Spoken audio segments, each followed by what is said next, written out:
자, 안녕하세요. 반갑습니다. 네, 성공을 요리하는 남자 성공 셰프입니다. 제가 다음 주 한 주간은 영상을 올려드리지 못할 것 같아요. 아마도 개인적 사정이 좀 있어서 좀 그렇고, 제가 이제 10년 동안 활동했던 또 그 활동을 좀 오늘로 마무리를 좀 짓습니다. 그래서 새로운 길을 걷기 위한 그런 부분들이고, 그런 작업들도 좀 필요할 것 같아요. 뭐 당분간 좀 저에게도 힐링과 또 부족함을 채우는 공부가 필요한 그런 시점도 있어서 어쨌든 다음 한 주간에 대한 부분들에서 여러분들께 좀 뭐랄까요, 관리적인 그런 내용의 방송을 못 해드린다는 거 좀 미리 양해를 좀 부탁을 드려봅니다. 자, 오늘 이제 시장 좀 정리를 해볼게요. 오늘 무섭죠? 많이 무서운 날입니다. 상당히 많이 무서운 날이었습니다. 최근 며칠간 아주 흔들기가 위아래로 너무 크게 나오다 보니까 상당히 좀 무서움을 많이 느끼셨을 것 같다라는 좀 생각이 들어요. 자, 그럼 이제 하나씩 분석을 좀 해보도록 하죠. 최근 흔들었던 요인들 몇 가지가 있겠습니다만, 가장 강력했던 건 채권 금리가 많이 오르고 있어. 그리고 오늘 같으면 장기채부터 올라가던 것이 오늘은 단기 채권 금리까지 크게 상승하는구나, 이런 부분들이 또 찍어 누르는 요인 중에 일단 한 가지였습니다. 뭐 그것만의 문제는 아니지만 어쨌든 중요하고 가장 큰 요인 중에 하나였다라는 거 참고로 좀 하셔야 될 것 같고요. 그래서 오르고 내리고, 사실 어제는 제가 분명히 이거 완전히 오버슈팅인데 해서 콜을 거의 다 정리했었어요. 그리고 오늘 또 이제 우리가 3월 1일 휴장이기 때문에 어쨌든 그런 입장에서도 그 풋을 많이 정리를 또 했습니다.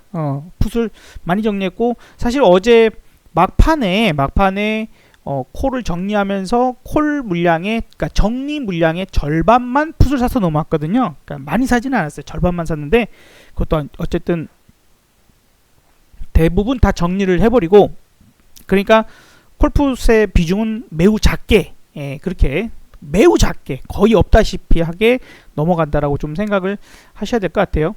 어느새 미국 시장은 완전히 추세가 깨져버렸습니다. 미국 시장 완전히 추세가 깨졌고, 일단은 지금 우리가 코비드 사태 이후 가장 크게 조정을 했던 구간이 여기죠. 여기를 이제 확대해서 좀 봐볼게요. 지금과 좀 비교를 해볼 필요가 있지 않을까 좀 생각이 드는데, 이때 당시에도 60일 이동평균선, 요 연두색선을 한번 지지를 했어요. 내려갔다가 올라갔다, 내려갔다 올라갔다, 그런 지지 테스트를 이렇게 해주고, 다만 이제 그것이 다시 무너졌는데 크게 무너뜨리지는 않았어요. 다만 이제 밑에서도 시간을 좀 끄는 부분들, 요번에도 그럴 가능성은 좀 있을 것 같아요. 하지만 이제 금방 들어 올렸는데, 다만 이제 우리가 다시 신고가를 또 갈 거야 라고 그렇게는 말씀 못 드리겠어요.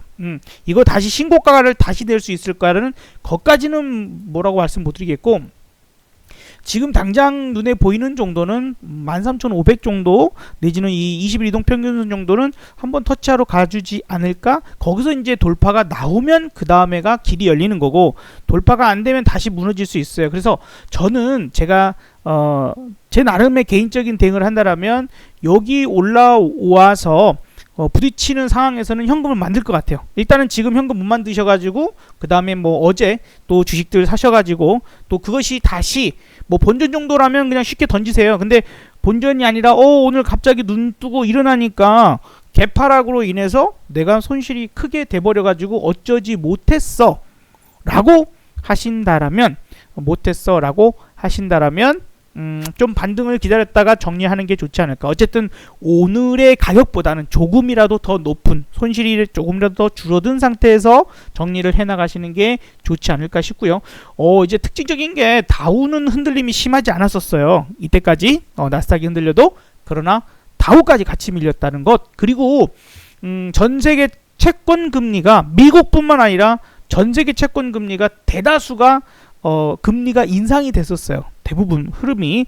이제 오늘 이제 장기채들은 약간 그 상승폭을 줄이고 있어서 미국 10년물만 하더라도 그저 1.5가 넘어갔었거든요. 근데 현재 뭐 정확하게 뭐 딱 얼마다라고 얘기하긴 그렇지만 1.474 정도라서 조금은 안정 내지는 이제 널뛰기가 조금 줄어드는 정도라서 좀 뭔가가 그래도 반등 시도를 하려면 할 수 있지 않을까. 일단 장중에 지금 나스닥 선물 같은 경우에 더 크게 떨어졌었는데 지금 반등 시도를 하고 있어요.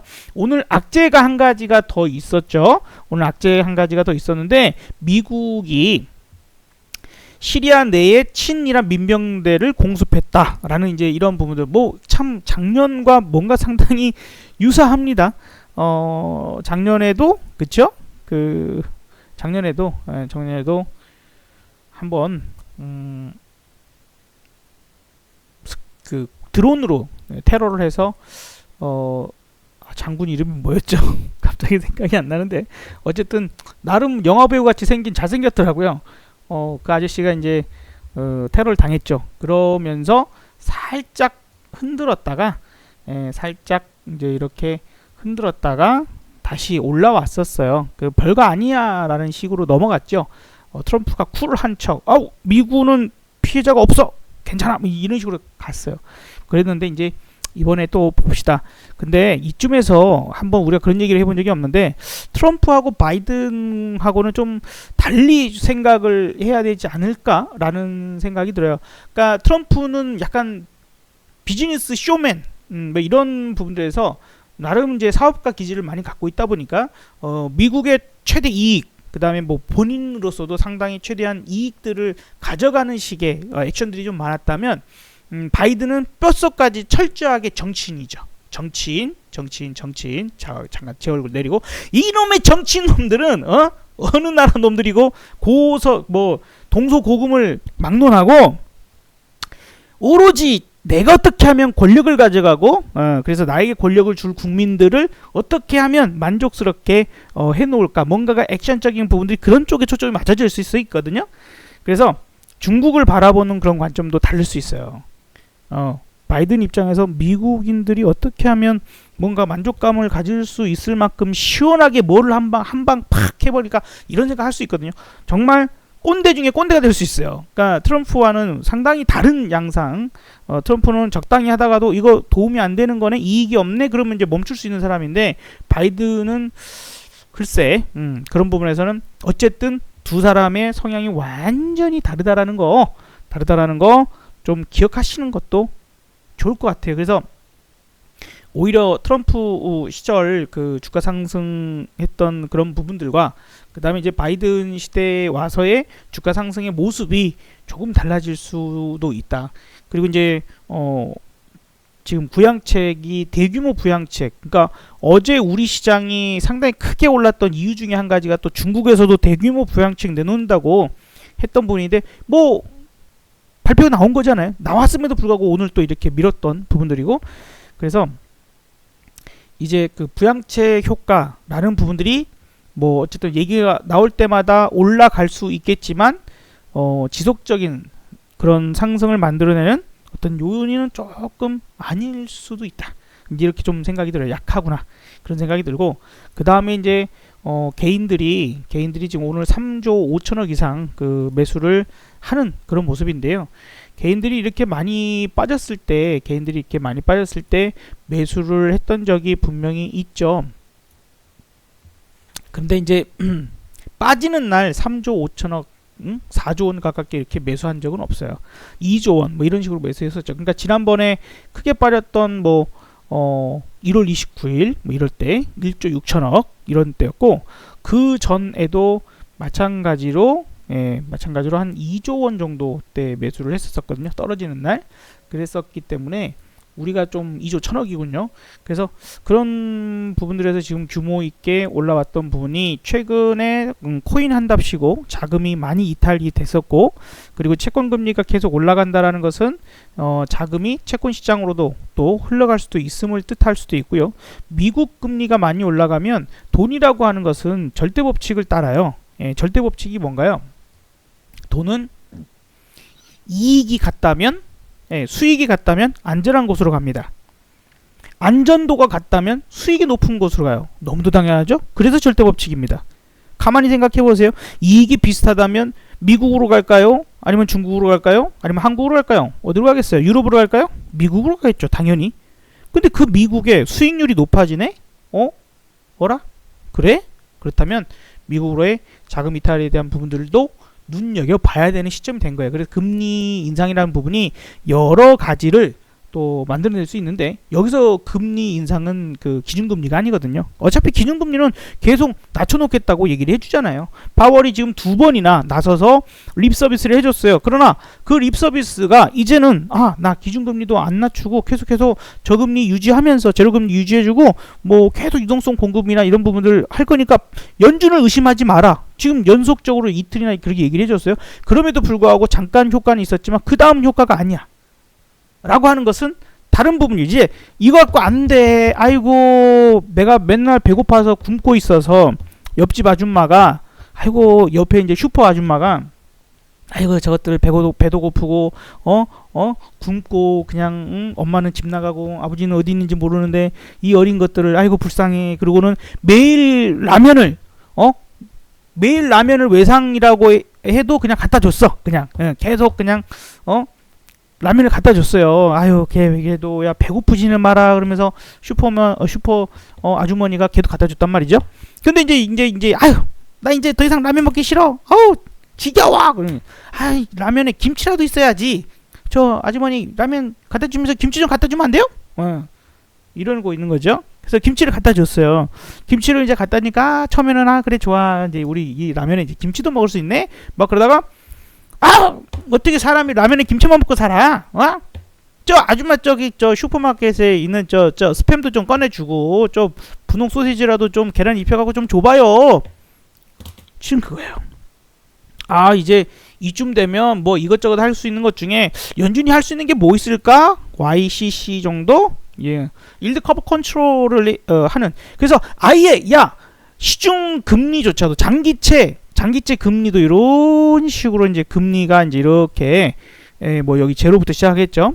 제로 금리, 이제 기준금리가 초단기니까 요거를 애초에 못 올라가게 캡을 씌워라.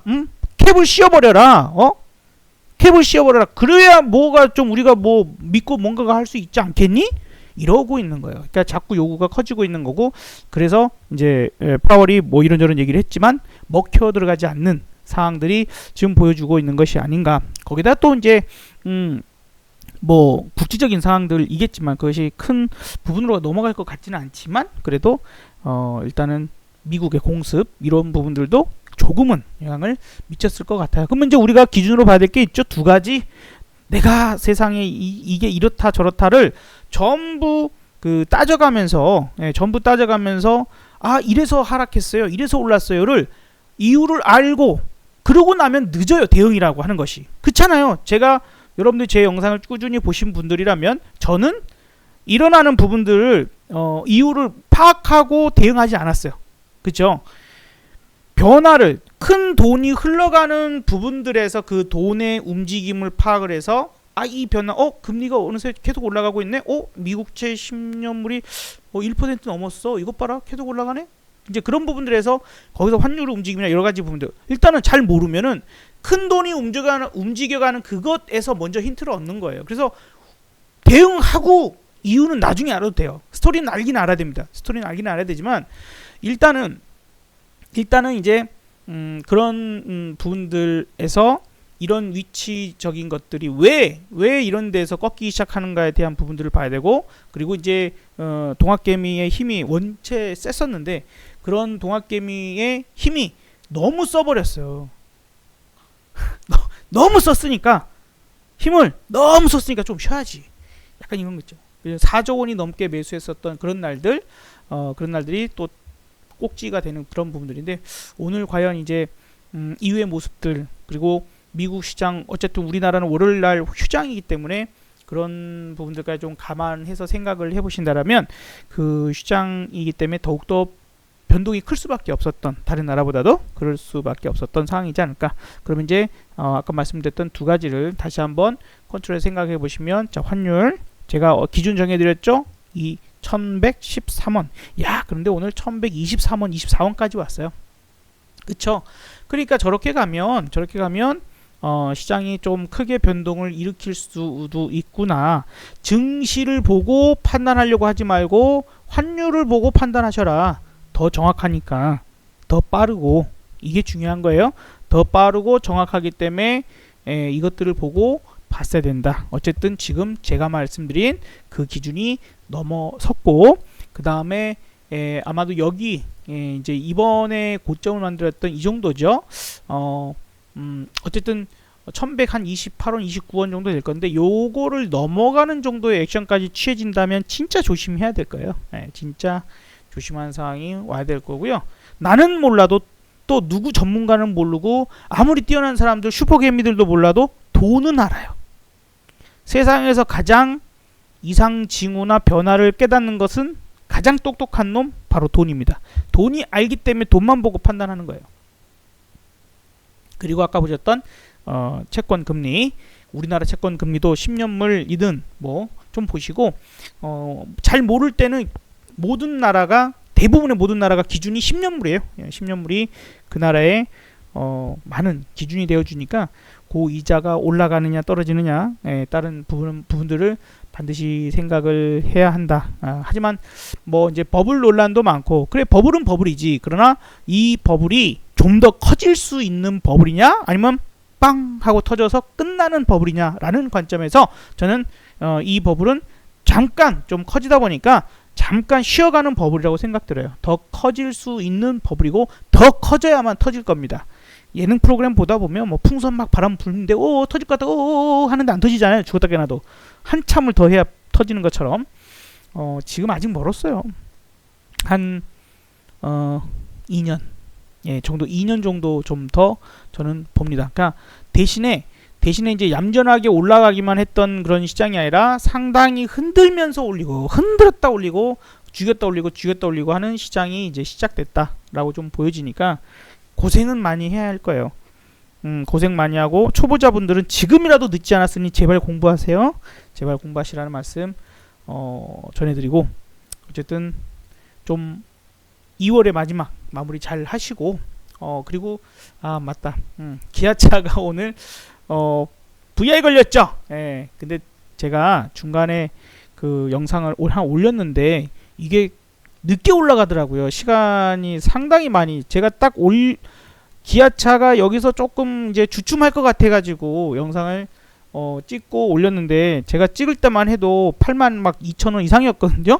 8만 2천원 이상이고 해서 이쯤에서 약간은 팔아 가지고 좀 이제 만약에 쭉 밀리더라도 손해보지 말고 본전에 팔면 손해 안 나니까, 왜 거래 비용을 빼놨으면 되니까 가장 강조했던 종목이 또 기아차여서 했는데, 영상이 올라가는데 시간이 1시간 반? 뭐 이후에 띡하니 올려져. 아이씨, 내가 아직 유튜브로서는 좀 많이 부족하구나 라는 생각하면서 다시 한번, 요건 약간 좀 죄송스럽다는 얘기를 드려요. 이거 기왕지사, 그죠, 뭔가가 내가 관리받는 듯한 느낌이 든다라고 댓글 쓰신 분이 계셨는데, 약간 그러고 싶었거든요.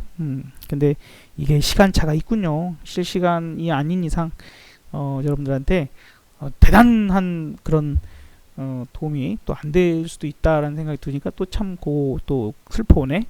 자, 아무튼 그래요.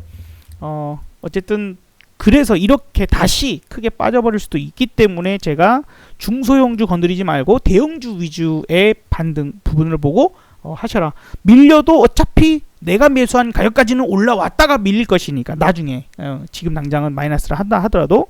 그래서 그런 문제예요. 어쨌든 마지막 골이 잘 올려줬네요. 그래도 기준이 됐던 여러분들은 왜 이럴지, 왜 3012가 중요한지 모르시겠지만, 저는 오래전 영상부터 보시면 3012와 2975 정도, 그 다음에 3040, 그리고 3065 요 라인이 계속 그려져 있어요.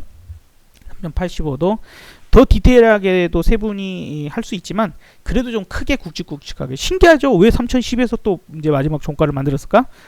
중요한 자리입니다. 중요한 자리입니다. 퀀트 지표로 계산을 하면 대충 어느 정도는, 정확하지는 않지만 1, 2포인트 정도 차이는 날 수 있어도 대략적으로 그 정도에서 공방을 합니다. 그러니까 저는 그런 실시간 그 장중 디테일에도 돈을 벌어야 되는 사람이기 때문에 어쩔 수 없이 그런 분석을 해요. 그런 분석을 하고 또 해야 되는 부분들이라서 일단은 그렇게 좀 말씀도 드려보고, 누군가는 도움이 되시는 분이 있으실 테니까, 또 대다수 주식만 하시는 분들은 뭐 크게 그런 부분까지는 디테일은 도움이 안 될 수도 있지만, 어제 뭐 그제나 이렇게 안정적인 종목들, 주식들 관심 있게 보실 수 있는 종목들을 계속해서 말씀을 좀 드려보도록 할게요. 다음 주는 제가 영상을 또 좀 못 올려드릴 확률이 매우 높습니다. 아마도 90% 정도 이상. 제가 만약에 저희 아들 이제 어린 아들이 있는데 말버릇이 저가 이래 자꾸 그래 저도 따라하고 있네요. 만약에 저는 빅히트라는 종목이 좀 더 밀린다면 기아차처럼 한번 노려볼 것 같아요. 기왕이면 요 60일 이동 평균선 정도 조금 더 내려온다거나 아니면 이제 슬렁슬렁 한 주씩 사부작 잡다가 그죠? 60일 이동 평균선 약 19만 원 정도 될 건데 19만 원이 깨지거나 이렇게 탁탁거릴 때 그럴 때는 비중을 톡톡 실어 가지고 평균 단가 맞추면 얼추 또 한 10% 정도 이상의 수익을 만들어 볼 수도 있지 않을까 하는 그런 희망상 정도의 생각이 좀 드니까 한번 관심 있게 봐보시는 것도 나쁘진 않을 것 같습니다. 자, 오늘 이렇게 여러분들께 좀 인사를 드리도록 하고요. 조금의 시간이 지나고 다음 주가 아닌 아마 다다음 주 다시 좀 뵙도록 하겠습니다. 감사합니다. 성공을 요리하는 남자 성공 셰프였습니다.